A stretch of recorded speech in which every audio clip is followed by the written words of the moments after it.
একটা জিনিস আপনি নিশ্চয়ই খেয়াল করেছেন যে নির্বাচন একদম ঘনিয়ে এসেছে। এই নির্বাচনের সময়টা যত কাছাকাছি আসছে, এখন তো 1 মাসেরও কম সময় আছে, আমাদের সরকার যেন সরকার প্রধান, সরকারের উপদেষ্টারা, ওনারা যেন ধীরে ধীরে খোলস ছেড়ে বের হয়ে আসছেন। ওনারা যেন বোঝাতে চাইছেন যে ওনারা আসলে কি চান। ওনারা কেবল একটা নির্বাচনই চান না, এই নির্বাচনে কারা জয়ী হবে অথবা এই নির্বাচনে ভোটাররা কোন পক্ষে ভোট দেবে সেই ব্যাপারেও যেন কিছুটা নিজেদের আকাঙ্ক্ষার কথা প্রকাশ করতে চাচ্ছেন। আমরা ডক্টর ইউনূসের একটা বক্তব্য গতকাল উনি দিয়েছিলেন উচ্চশিক্ষা বিষয়ক একটা অনুষ্ঠানে। সেখানে উনি কতগুলো কথা বলেছেন যে কথাগুলো আমার কাছে মনে হয়েছে যে খুবই আলোচনা করা যেতে পারে। উনি তো আমাদের একটা কথা বলেছেন যে এই যে স্টুডেন্ট আপরাইজিং যেটা সেটাকে উনি বলেছেন এটা নাকি খুবই সুচিন্তিতভাবে হয়েছে, কোনো হঠাৎ করে হয়নি, তারা এটা একটা প্ল্যান্ড ছিল, এই শব্দটা উচ্চারণ করেছেন, সেভাবে রেখে হয়েছে। এবং উনি আরো বলেছেন যে স্টুডেন্টরা যে রাজনৈতিক দল করছেন এটা অত্যন্ত একটা ভালো উদ্যোগ, এবং উনি আশা করছেন যে এটা নির্বাচনেও খুব ভালো করবে। এমনকি এদের মাঝখান থেকে যিনি নির্বাচিত হবেন তিনি এমনকি শিক্ষামন্ত্রী পর্যন্ত হতে পারেন। তার মানে উনি তো ওনার সরকারের অবস্থানটা অথবা ব্যক্তি হিসেবে ডক্টর ইউনূসের অবস্থানটা উনি ক্লিয়ার করে দিচ্ছেন। একটা অন্তর্বর্তীকালীন সরকারের প্রধান যিনি একটা নির্বাচনের আয়োজন করেছেন এবং যে নির্বাচনে অনেকগুলো দল, অনেকগুলো পথ, অনেকগুলো মত অংশ নিচ্ছে জনগণের সমর্থন পাওয়ার জন্য, সেই ক্ষেত্রে নির্বাচন আয়োজনকারী যে সরকার, তারা কি এরকম ভাবে একটা পক্ষের দিকে যেতে পারে কিনা, যাওয়া উচিত কিনা? আপনি ডক্টর ইউনূসের এই বক্তব্য, ডক্টর ইউনূসের এই পরিকল্পনা, ডক্টর ইউনূসের কর্মকাণ্ড গত কয়েক মাসে আপনি এটাকে কিভাবে বিশ্লেষণ করছেন? আচ্ছা, ডক্টর ইউনূসের বক্তব্যের 2টা পার্ট। একটা পার্ট আগে বলি, সেটা হচ্ছে একটা জেনারেশনকে ডিজেনারেট করে অধঃপতনের দিকে নিয়ে গিয়ে, লেখাপড়া তো আর নাই এখন, উনি যে এই যে নতুন করে আবার স্বপ্ন দেখাইলেন যে ওনারা জিতবেন এবং শিক্ষামন্ত্রী হবেন, এতে কিন্তু আমি কোনো অবাক হইনি ইন দি সেন্স যে স্বপ্ন দেখানোটা ওনার কিন্তু অরিজিন, এটা তার মূল। এবং আল কোরআনের একটা কথা আমার খুবই ভালো লাগে যে প্রতিটি বস্তুই তার মূলের দিকে প্রত্যাবৃত হয়, এবং ডক্টর ইউনূস মাঝে মাঝেই তার মূলের দিকে প্রত্যাবর্তন করছেন। সেটা কি? স্বপ্ন দেখানো। এবং আমি একটা টক শোতে বলেছিলাম যে doctor Yunus has perfected the mechanism how to romanticise, মানুষকে কিভাবে রোমাঞ্চিত করতে হয়, এই টেকনোলজিটা উনি, এটার মধ্যে একটা পারফেকশন আনছেন উনি। এবং আমার ধারণা উনি যে নোবেল পাইছেন, নোবেল কমিটিকে উনি এমনভাবে রোমান্টিসাইজ করছেন, এমনভাবে স্বপ্ন দেখিয়েছেন, সেই কারণে উনি নোবেল পাইছেন। এই যে দেখেন কত স্বপ্নই না উনি দেখাইলেন। হ্যাঁ, এই প্রসঙ্গে আমি যুব সমাজকে একটা টিপস দিতে চাই, সেটা হচ্ছে যারা প্রেম করতে চান তারা ডক্টর ইউনূসের কাছ থেকে একটু শিক্ষা নিয়েন। How to romanticise girls, how to show them dream, false dream হোক, ড্রিম। এবং আপনি বলতে পারেন যে দেখো তোমাকে নিয়ে আমি এমন ঘর বাঁধবো যে পৃথিবীর তাবৎ দম্পতি হিংসা করবে। আপনি এমনও বলতে পারেন যে তুমি এমন আকর্ষণীয় হয়ে উঠবে যে সারা পৃথিবী তোমাকে পেতে চাইবে, কিন্তু আমি ছাড়া কেউ পাবে না। এবং সারা পৃথিবীর মানুষ তোমাকে লক্ষ্য করি, all roads will lead to you, তুমি এমন আকর্ষণীয় হবে, আমি তোমাকে এটা বানাবো, আমি তোমাকে এরকম আকর্ষণীয় বানাবো। আপনি এভাবে বলে প্রেমে ফেলতে পারেন অনেককেই। হ্যাঁ, এই যে স্বপ্ন, হ্যাঁ, কোনো বেসিস আছে আপনি বলেন? হ্যাঁ, বলতেছেন যে পৃথিবী আমাদের এখানে আসবে, আমরা কোথাও যাব না। কি হইল?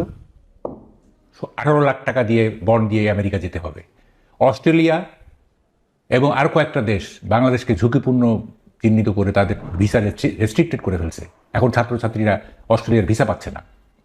এই তো করছেন আপনি, কিন্তু বলছেন কি? আপনি বলতেছেন যে জুলাই সনদ স্বাক্ষরের মধ্য দিয়ে একটা বর্বর সমাজ সভ্য সমাজে পরিণত হচ্ছে। তাই জুলাই সনদে স্বাক্ষরের পর কি যা দেখছি সব সভ্যতার চিহ্ন, নাকি সব বর্বরতা? এইসবের মানে কি? আমরা আর ইউ অল স্টুপিডস? হ্যাঁ, all the people are not stupid, some people are stupids. হ্যাঁ, এইগুলি আমাদের সাথে এরকম করতেছে। যাই হোক, এবার দেখেন আজকে আমি একটা পোস্ট দিছি, গত বছরের এপ্রিলে বলা হয়েছিল যে 1,80,000 রোহিঙ্গাকে ফেরত নেওয়ার প্রক্রিয়া শুরু করছে মায়ানমার। কতদিন হয়েছে? উল্টা কি দেখতেছে? মায়ানমার সীমান্তে নানা রকম ঝামেলা। তো এইসব কথা না বললে কি হয় না? উনি না স্বপ্ন দেখানো ছাড়া ওনার আর কোনো যোগ্যতা নেই, আমি যা দেখতেছি। তার কোনো যোগ্যতা, কারণ একটা কথার জাদু করেনি। হ্যাঁ, এবার সেকেন্ড পার্টে আসি। দেখেন, বিএনপি কিন্তু প্রথম থেকেই বলে আসতেছিল যে এই সরকার নিরপেক্ষ না, এখন অবশ্য এগুলো কমাই দিছে, আমি জানি না এটা হয়তো ওই মনে করে কি আমি মাঝে মাঝে বলি যে বিএনপি কি মনে করে যে যদি এই সরকারকে আঘাত করে কথা বলি, তাহলে যদি এই সরকার মন খারাপ করে এবং মন খারাপ করে যদি বলে না আমি তাহলে নির্বাচন দিব না, এই ভয়ে বিএনপি সবসময় মনে হয় আতঙ্কিত থাকে। হ্যাঁ, ওদেরই হলো যে কোনো রকমে ডক্টর ইউনূসকে গুড হিউমারে রেখে একটা নির্বাচন হলেই তো ক্ষমতায়। হ্যাঁ, রাইট। এই যে মানে মানসিকতা। এবং আমি বলি এখন যদি বিএনপিকে বলা হয় যে আপনারা 151টা সিট পাবেন, বাকি 149টা জামাত পাবে, রাজি হয়ে যাবে। মানে তারেক রহমানের প্রধানমন্ত্রী হওয়া দরকার ইন এনি ওয়ে। তো যাই হোক, এখন ওনারা প্রথম থেকেই বলতেছিলেন যে এই সরকার নিরপেক্ষ না, এবং মাঝখানে বন্ধ করে দেখেন এগুলি কিন্তু এখন দেখেন ওই যে বলে না যে ধর্মের ঢোল বাতাসে নড়ে। হ্যাঁ, আপনি আলটিমেটলি কিন্তু আপনি এক্সপোজ হবেন। আপনি প্রিটেনশন বেশি দিন রাখা যায় না, আপনি মানে ভান করে বেশি দিন আপনি থাকতে পারবেন, আপনাকে অরিজিনে যেতেই হবে। এখন প্রকৃত চেহারাটা বেরিয়ে যাবে। হ্যাঁ, তো এখন হচ্ছে যে এখন ইট ইজ ক্লিয়ার যে, এবং দেখেন উনি কতগুলি জিনিস করছেন না, এগুলি উনি নিউ ইয়র্কে গিয়ে প্রথমে ওই মাহফুজ আলমকে পরিচয় করে দিলেন মাস্টার মাইন্ড হিসাবে। এখন দেখেন এত বড় একটা আন্দোলন যেখানে সব স্টেক হোল্ডার, এখানে বিএনপি থেকে সবাই ছিল, হ্যাঁ, উনি একজন লোককে মাস্টার মাইন্ড হিসেবে পরিচয় করে দিলেন। উনি না আসলে মুহূর্তের অনুপ্রেরণায় কথা বলেন, he lives in the moment. ওই মুহূর্তে তার কাছে মনে হয়েছে এটা একটা ক্যাচি কথা, এটা একটা বললে একটা স্টান্ট হবে, বাস বলে দিলেন। এটার কনসিকুয়েন্স যে কী হবে, এটার ফল যে কী হবে, উনি কখনো কনসিকুয়েন্স ভাবেন না। হ্যাঁ, উনি একটা বলে দিলেন আর কি, এটা যেটা মানুষ মানে চটকদার একটা কথা বলে দেন আর কি। তো এখন দেখেন বলতেছেন যে, আচ্ছা আমি আরেকটা কথা একটু আপনাকে জানি একটু, তারপর আমরা সবগুলো পয়েন্টে আমরা আসবো আশা করছি। সেটা হলো যে নির্বাচনের পাশাপাশি আমাদের জাতির জন্য একটা প্রথমবারের মতো একটা উপহার এসেছে যে একই সঙ্গে নির্বাচনও হবে, গণভোটও হবে। গণভোটে 4টা প্রশ্ন থাকবে, একটা প্যাকেজের মতো বানানো হয়েছে, হ্যাঁ অথবা না দিতে হবে। এই প্যাকেজের যথার্থতা, এই প্যাকেজের যৌক্তিকতা নিয়ে নানা রকম প্রশ্ন আছে, সেই প্রশ্নে আমি যাচ্ছি না। কিন্তু আমার প্রশ্ন হলো নির্বাচনটা যারা আয়োজন করছে সেই সরকারকে এই গণভোটে কি ভোট দিতে হবে, হ্যাঁ অথবা না, এটার জন্য জনগণকে প্রভাবিত করতে পারে। যদি না পারে অথবা পারে আমি জানি না, আপনি বলবো। আমি একটা উদাহরণ দিয়ে বলি খেলে আপনাকে। ব্যাংকগুলোকে বাংলাদেশ ব্যাংকের পক্ষ থেকে একটা ইনস্ট্রাকশন দেওয়া হয়েছে সবগুলো ব্যাংকে, তাদের সবগুলো ব্রাঞ্চে প্ল্যাকার্ড রাখতে হবে যে হ্যাঁ ভোট দিন, গণভোটে হ্যাঁ ভোট দিন। এখন যদি ব্যাংকগুলি প্রচার করে, তাহলে যে লোকটা না ভোট দিতে চায়, যে বুঝে শুনেই না ভোট দিতে চায়, সে কি ব্যাংকটার উপর আনহ্যাপি হবে না? ব্যাংক তো একটা আস্থার জায়গা, ব্যাংকিং সিস্টেমটা তো চলেই আস্থার উপর নির্ভর করে। যেমন ধরেন আমি না ভোট দিতে চাই, ধরা যাক কথার কথা, তা আমি তো ওই ব্যাংকে আর যাবোই না। আমি বললাম যে কেন আমি ব্যাংকে যাবো, ব্যাংক আমাকে হ্যাঁ ভোট দিতে বলছে কেন, ব্যাংকে আমাকে লজিক দিয়ে বোঝাবে কেন হ্যাঁ ভোট দিতে বলছে। আর ব্যাংক কি তার সিএসআর এর টাকা এভাবে খরচ, ওরা বলেও দিছে ওই সিএসআর এর যে ফান্ড আছে সেই ফান্ড থেকে এই টাকাটা খরচ করতে হবে। এটা কি পারে?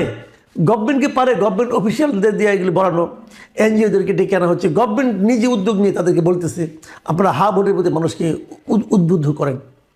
এটা কি সরকারের কাজ? সরকার এটা পারে আসলে? আপনার কি মনে হয়? মানে আপনার প্রশ্নটা শুনে মনে হচ্ছে যে এটা একটা বিতর্কযোগ্য ব্যাপার। আসলে এটা বিতর্কযোগ্য না, এটা তো মানে চোখ বন্ধ করে বলা যায় এটা গভর্নমেন্ট এটা করতে পারে না। হ্যাঁ, গভর্নমেন্ট ক্যানট মানে ইনফ্লুয়েন্স এ ডেমোক্রেটিক প্রসেস, যেহেতু এটা নিউট্রাল গভর্নমেন্ট, একটা ডেমোক্রেটিক প্রসেসকে ওনারা ইনফ্লুয়েন্স করতে পারে না। এবং আমি বলি কি জানেন, গভর্নমেন্ট আসলে মরিয়া হয়ে গেছে এই হাঁ জেতাতে, কারণ এই হাঁ জেতার সঙ্গে তাদের একটা সেফ এক্সিটের ব্যাপার আছে। হ্যাঁ, যে কারণে তারা মরিয়া হয়ে উঠছে যে কোনো ক্রমে যদি না জিতে যায় তাইলে মানে তাদের সেফ এক্সিটটাও বিপদাপন্ন হতে পারে।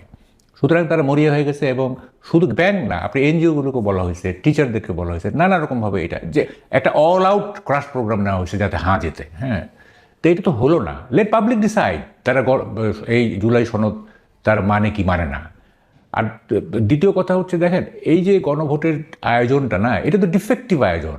আমি একটা শোতে বলছি যে 4টা প্রশ্ন না দিয়ে ভাই শুধু এইটুক রাখেন যে ডক্টর আলী রিয়াজ যেভাবে দেশকে ভাবেন আপনারা সেভাবে ভাবেন কিনা, হ্যাঁ অথবা না। ঠিক আছে, আপনি এই যে 4টা গ্রামের মানুষ তো ভাই ম্যাকিয়াভেলি না, গ্রামের মানুষ তো অ্যারিস্টটল না, তাই না?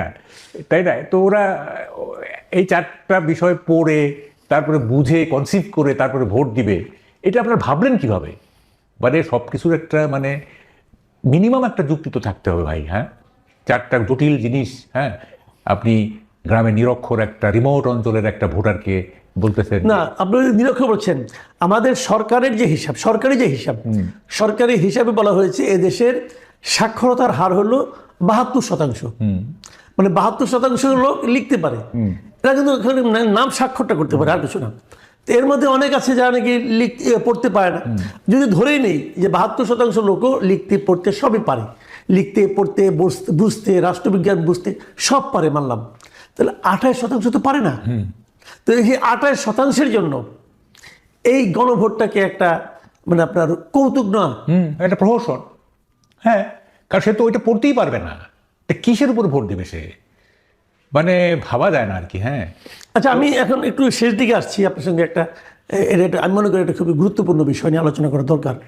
এই ইস্যুটা অনেকেই বলেন, অনেকেই জিজ্ঞাসা করেন যে আমরা যে এই অনেক আশা নিয়ে গত বছর 1.5 বছর আগে ডক্টর ইউনূসকে দায়িত্ব দিলাম দেশটাকে ঐক্যবদ্ধ করার জন্য, দেশটাকে সামনের দিকে অগ্রসর করার জন্য, তো এই 1.5 বছরের যে অভিজ্ঞতা আপনি নিজেও দেখেছেন, এই 1.5 বছরের অভিজ্ঞতা আপনার কাছে কী মনে হয়?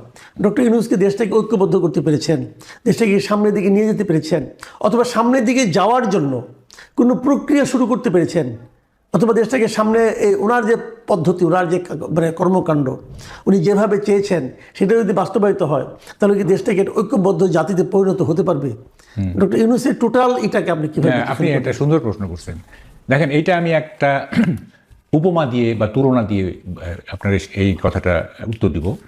সেটা হচ্ছে ডক্টর ইউনূসের সঙ্গে সাবেক সোভিয়েত ইউনিয়নের যে গর্বাচেভ, তার একটা বড় মিল আছে। সেটা হচ্ছে গর্বাচেভ যখন 1985-এ এই ক্ষমতা নিলেন, তখন উনি একটা সংস্কার কর্মসূচি হাতে নিয়েছিলেন। সেটা হচ্ছে, একটা হচ্ছে গ্লাসনস্ট আর একটা হচ্ছে পেরেস্ত্রয়কা। গ্লাসনস্ট মানে হচ্ছে ওপেননেস, এটা একটা ডেমোক্রেটাইজেশন, গণতন্ত্রায়ন। যেহেতু এতদিন সোশ্যালিস্ট সিস্টেম ছিল, হ্যাঁ, সোশ্যালিস্ট সিস্টেমে তো আপনার মানে ওই বুর্জোয়ার গণতন্ত্র যেটা নাই, এটা ওখানে হচ্ছে ডেমোক্রেটিক সেন্ট্রালিজম। যাই হোক, উনি গণতন্ত্রায়নের একটা সংস্কার কর্মসূচি নিলেন। আর একটা হচ্ছে পেরেস্ত্রয়কা। পেরেস্ত্রয়কা মানে রিস্ট্রাকচার, অর্থাৎ রাশিয়াকে পুনর্গঠন করবেন। এই সংস্কার কর্মসূচি নিলেন, এবং এটা আলটিমেট রেজাল্ট কী দাঁড়াইল?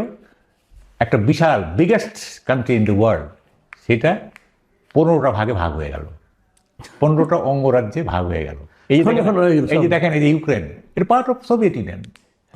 দেখেন, এই যে এইসব করলো এবং সোভিয়েত ইউনিয়ন ভেঙে গেল। এবং তাতে কি হইল?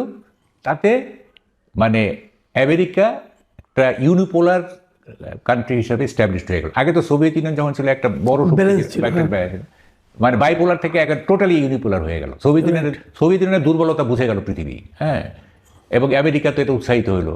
এবং এই গ্লাসনস্ট পেরেস্ত্রয়কার পিছনে কিন্তু আমেরিকারও একটা হাত আছে, হ্যাঁ। আচ্ছা, যাই হোক, এটা একটা বড় আলোচনা। আমাদের এই ইউনূস সাহেব কী করলেন? উনি যে সংস্কার কর্মসূচিগুলি নিলেন, হ্যাঁ, নিয়ে উনি জাতিটাকে বিভক্ত করলেন। ওইটা রাষ্ট্রটা বিভক্ত হয়ে গেল, এটা আমাদের জাতিটা বিভক্ত হয়ে গেল। দেখেন, খুব ইন্টারেস্টিং। এরশাদ যখন গণভোটের আয়োজন করছিল, তখন ন্যাপের যে এই মানে এর সাথে হ্যাঁ না ভোট, মানে উনি থাকবেন কি থাকবেন না, তখন ওই ন্যাপের যে প্রধান মোজাফফর আহমেদ, উনি তো খুব রসিক ছিলেন। উনি বলছিলেন যে যখন ক্ষমতা নিলেন তখন তো জিজ্ঞেস করলেন না যে নিব কি নিব না, এখন বলতেছেন থাকবো কি থাকবো না, এখন বলতেছেন থাকবো কি থাকবো না। তো এখন দেখেন, 5ই আগস্টের পরে তো আপনাদের এই গণভোটটা তো 5ই আগস্টের পরে করতে হইতো, যেহেতু 5ই আগস্টে সংস্কারের কোনো ইস্যু ছিল না। 5ই আগস্টে ইস্যু ছিল Hasina must go, Sheikh Hasina must go, এইটা ছাড়া অন্য কিছু ছিল না। তো যেহেতু সংস্কার নিলেন, তো তখন একটা গণভোট করেন যে ভাই আমরা রাষ্ট্রকে সংস্কার করতে চাই, আপনারা হ্যাঁ না বলেন। সংস্কার করে এখন বলতেছেন যে এটাতে রাজি আছেন কিনা। তো এটা হইল কিছু। যাই হোক, এখন এই যে সংস্কার হইল, আবার কত মানে আপনার তো 20 মিনিটের প্রোগ্রাম না, এগুলো কথা বললে তো এগুলো 20 ঘন্টা লাগে। গণভোটের পায়োনিয়ার হচ্ছে আপনার জুলাই সনদের হচ্ছে এনসিপি বা আগের বৈষম্য বিরোধী ছাত্র আন্দোলন, তারাও এই সনদে স্বাক্ষর করে নাই, জনসংযোগ। বুঝেন এবার এত বড় প্যারাডক্স আছে, হ্যাঁ, যারা এটা ইনিশিয়েট করছে, হ্যাঁ, বাকিগুলো তো ফলোয়ার, তাই না? এই পায়োনিয়ার তো হচ্ছে ফলোয়ার, তাও কি মাইরের ভয়ে ফলোয়ার আর কি, মানে হইচই শুরু করে দেবো, চিল্লাচিল্লি করবো, এই ভয়ে ফলোয়ার। তো এখন সে নিজে স্বাক্ষর করে নেই, তারপরে এটা আপনি গণভোটে দিলেন, হ্যাঁ, কি মানে? আচ্ছা, মানে গণভোট যে জিনিসটা নিয়ে হচ্ছে সংস্কার নিয়ে, এই সংস্কারটা এখানে দুটো প্রশ্ন। একটা প্রশ্ন হলো যে ইটসেলফ গণভোটে যে প্রশ্নটা করা হয়েছে, 4টা প্রশ্ন, 4টা মিলিয়ে একটা প্যাকেজ, এই 4টা প্যাকেজের কি হ্যাঁ অথবা নাতে উত্তর হয়? না না না, কিভাবে হবে? আপনার একটা আমি শো দেখছি তো, আপনি বললেন না যে এতগুলি খাবার হতে হবে, ওখানে একটা মদের বোতলও আছে, তা আমাকে তো প্যাকেজ হলে তো আমাকে পুরোটা খাইতে হবে, অথবা একটা খাওয়া চলবে না, তাই না? তো এখন ধরেন ওখানে তো কোনো ঘর নাই যে আমি একটার সাথে একমত হইলে কোথায় সিল দিব, দুইটার সাথে একমত হইলে কোথায় সিল দিব, এটা থাকতে হইতো, তা নাই, তাই না? তাই না? আরেকটা কথা, যে সংস্কারগুলো হয়েছে সেগুলো নিশ্চয়ই আপনি দেখেছেন একবার। সেই সংস্কার প্রস্তাবগুলো কি আপনার কাছে সবগুলি ভালো মনে হয়েছে, নাকি একটাও ভালো মনে হয় নাই, নাকি কিছু কিছু ভালো কিছু কিছু মন্দ মনে হয়েছে? এরকম সংস্কার না প্রস্তাবগুলো আছে না, প্রস্তাব, হ্যাঁ, কিছু জিনিস তো অবশ্যই ভালো আছে, কিছু জিনিস তো অবশ্যই ভালো আছে। আমরা তো শুনেন, আমরা তো মানে আদা জল খেয়ে গভর্নমেন্টের বিরোধিতা করতে চাই না, তাই না? Right. আমরা সব সময় চাই যে সরকারের আমরা প্রশংসা করব, হ্যাঁ, কিন্তু আমাকে তো সুযোগ দিতে হবে প্রশংসা করার, তাই না? সুযোগ তো পাচ্ছি না। এখন দেখেন, আমি দেখছি এই 16 মাসের অ্যাচিভমেন্টগুলি কি, দেখেন কয়েকটা অ্যাচিভমেন্ট আছে, এগুলো স্বীকার করবো আমরা। যেমন আমি কথা বলতেছি, আমাকে বাধা দেওয়া হচ্ছে না, আই মাস্ট অ্যাপ্লাই। আমিও বলবো যে হ্যাঁ, এইটা আমার জন্য একটা প্রিভিলেজ। আপনি আবার এটাও বলেন যে আপনি প্রিভিলেজ পাচ্ছেন, অন্যরা পাচ্ছে না, কিন্তু আনিসারের মধ্যে সেটা বলবো। এটা আপনি কি বলবেন? না, সেটাই বলবো যে আমি পাচ্ছি, ওনারা কেন পাচ্ছে না। কি কি পজিটিভ দেখেন, একটা হচ্ছে যে সরকারি বাহিনীর হাতে খুন হচ্ছে না, ঠিক আছে, যদিও গোপালগঞ্জে, কিন্তু ওই জন্য তো হলো যে কালকে তো বিএনপির এক লিডার মারা গেল, এটাই তো রিসেন্ট আর কি। আর একটা হয়েছিল গোপালগঞ্জে 4-5 জন মারা গেছিল। এমনি শেখ হাসিনার আমলে যেরকম হয়েছিল ওরকম না, তবে হ্যাঁ পাবলিক লেভেলে খুন হচ্ছে, এটারও দায় সরকারের। 2 নম্বর হচ্ছে গুম হচ্ছে না, ঠিক আছে। 3 নম্বর হচ্ছে রেমিটেন্স ভালো অবস্থায় আছে, যে কারণে এখনো মোটামুটি। রেমিটেন্সের উপর তো সরকারের কোনো ভূমিকা আছে না, তারপরেও আপনার এই আমলে এটা আসতেছে। ধরেন যে যারা রেমিটেন্স যোদ্ধা, তারা যদি মানে বলে যে আমরা এই সরকারকে ইয়ে করবো না, মানে সহযোগিতা করবো না, রেমিটেন্স পাঠাবো না, বা একটা কিছু, যাই হোক, রেমিটেন্স আসতেছে, এটা মানে এই সরকারের আমলে আসতেছে, তাই না? ফলে এই যে এই কয়েকটা জিনিস পজিটিভ, হ্যাঁ। কিন্তু আপনি মানে এন্টায়ার যদি আপনি এই 16 মাসকে বিশ্লেষণ করেন, এটা তো মানে কি, এটা কি ব্যর্থতার পাহাড়, হ্যাঁ, ব্যর্থতার পাহাড়। এবং সবচেয়ে বড় কথা যে নতুন নতুন যে ফেনোমেনাগুলি তৈরি হয়েছে না, যেমন একটা মবক্রেসি, হ্যাঁ, ইনস্টিটিউশনালাইজ মবক্রেসি। হ্যাঁ, আগেও মবক্রেসি ছিল লো কি, এটা ছিল, কিন্তু এই আমলে যেভাবে মানে মবের হাতে মানুষ নিগ্রহ হয়েছে, হ্যাঁ, এইটা তো মানে সব সাফল্যকে ছাপিয়ে যায়, এটা যদি সাফল্য থাকে আর কি। হ্যাঁ, আপনার কাছে কি মনে হয় সব মিলিয়ে এই সরকারকে আপনি মানে সাধারণ মানুষ কিভাবে দেখছে? তারা কি সরকারকে সফল মনে করে নাকি ব্যর্থ মনে করে? শুনেন, এই সার্টিফিকেট দেওয়ার আমি কেউ না, আপনি নিজেকে আমি বলছি, শুনেন, আমি সার্টিফিকেট দেওয়ার এই না, আমি এইভাবে বলি, আমি একটা শিক্ষিত ক্রিমিনাল, ঠিক আছে। আমি কিছু লেখাপড়া করছি, কিছু জিনিস বুঝি, এবং ওই লেখাপড়াটাকে আমার কাজে ব্যবহার করি। আমি ক্রিমিনাল। একটা রিক্সাওয়ালার কাছে যান, একটা খেটে খাওয়া মানুষের কাছে যান, তারা কি বলতেছে দেখেন, তাদের জীবন কিভাবে চলতেছে, হ্যাঁ, তারা কিভাবে জীবন পার করে, তাদের কাছে যান, দেখেন তারা কি বলে। আমার মন্তব্য দিয়ে আপনি কি করবেন? হ্যাঁ, না, তাদের সঙ্গে তো আপনারও যোগাযোগ আছে, আপনি তো তাদের সঙ্গে যান, আপনি তো রিক্সায় উঠেন, রিক্সাওয়ালার সঙ্গে কথা বলি, কেউই সন্তুষ্ট না। এক রিক্সাওয়ালা বলতেছে আগে এত টাকা ইনকাম করতাম, হ্যাঁ, এত টাকা আমার সেভিংস হতে, বাড়িতে পাঠাতে এত টাকা, এখন পারতেছি না। সিএনজিওয়ালা একই কথা বলতেছে। তারপরে এখন দেখেন যে গ্যাসের যে প্রবলেম, অনেক বাসায় তো মানে আমার বাসাতেই নেই, হ্যাঁ, তো এগুলি সাফার করতেছে না মানুষ। এবং দেখেন, আমি একটা জিনিস আপনাকে বলি, আপনি সময় নাই তো, সরকার না মানে সাস্টেইন করার জন্য একটা ইমাজিনারি ভিলেন তৈরি করছে, সেটা হচ্ছে ইন্ডিয়া, হ্যাঁ, এবং আরও কিছু। যখনই তারা বিপদে পড়তেছে, তখনই একটা অ্যান্টি ইন্ডিয়ান সেন্টিমেন্টকে ক্যাশ করাচ্ছে। এই যে খেলার ব্যাপারও যেটা হয়েছে, যাই হোক, এখনকার মেইন প্রবলেমগুলো কি? এখনকার মেইন প্রবলেমগুলো হচ্ছে পানি চুক্তি নবায়ন হবে কিনা, গ্যাসের প্রবলেম, গ্যাস না থাকলে ইলেকট্রিসিটি প্রবলেম হবে। তারপরে কালকে না পরশুদিন দেখলাম যে এই বলে সর্বনিম্ন ইনভেস্টমেন্ট, সবচেয়ে কম, হ্যাঁ। এগুলি আলটিমেটলি আমাদের ইকোনমিতে কী প্রভাব ফেলবে সেটা কিন্তু কেউ ভাবতেছে না। এবং এগুলি ভাবতেছে কিন্তু সাধারণ মানুষ ভাবতেছে যে এই যে যারা একটু মধ্যবিত্ত, তারা গ্যাস নিয়ে ভাবতেছে, যারা একবারে ডাউন টোডেন, যেরকম রিক্সাওয়ালা, শ্রমিক, এরা ভাবতেছে তাদের দৈনিক আয় অনেক কমে গেছে, হ্যাঁ, পরবর্তীতে কি হবে।